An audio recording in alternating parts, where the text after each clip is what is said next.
अकोल्याच्या अकोटमधील एमआयएमच्या नगरसेवक पदाच्या महिला उमेदवाराच्या पतीवर जीवघेणा हल्ला 3 जणांकडून हल्ला झाल्याची माहिती समोर. पोलिसांकडून 3 हल्लेखोरांचा शोध सुरू. राजेश तेलगोटे असं जखमी झालेल्या उमेदवाराच्या पतीचं नाव.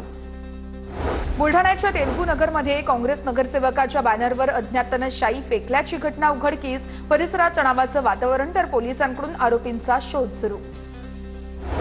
जतमध्ये राष्ट्रवादीचे नगराध्यक्ष पदाचे उमेदवार सुरेश शिंदेंच्या घरावर हल्ला. दगडफेकीमध्ये सुरेश शिंदेंच्या घराचं आणि गाडीचंही मोठं नुकसान. पहाटेच्या सुमारास अज्ञातांकडून दगडफेक झाल्याची माहिती.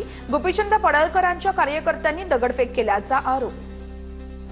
भाजपकडून प्रचाराचा धडाका. सकाळपासून महसूल मंत्री चंद्रशेखर बावनकुळेंच्या बैठकांचं सत्र, तर महादुला येथे बावनकुळेंचा गावभेट दौरा, तर मौदा, कामठी आणि येरखेडा या ठिकाणी जाहीर सभा.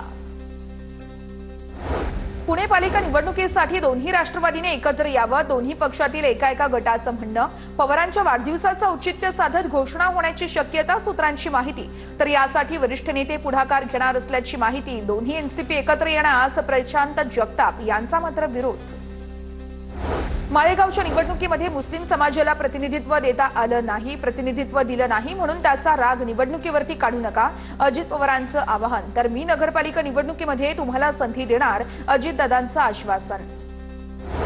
उद्धव ठाकरेंनंतर राज ठाकरे धारावीसाठी मैदानात उतरणार असल्याची माहिती. 7 डिसेंबरला धारावीतील कामराज स्कूल मैदान या ठिकाणी सर्वपक्षीय सभा, तर धारावी बचाव समितीकडून जाहीर सभेचं आयोजन. धारावी बचाव समिती राज ठाकरेंची भेट घेणार. पुनर्विकास प्रकल्पातून अनेकांना डावललं जात असल्याचा आरोप.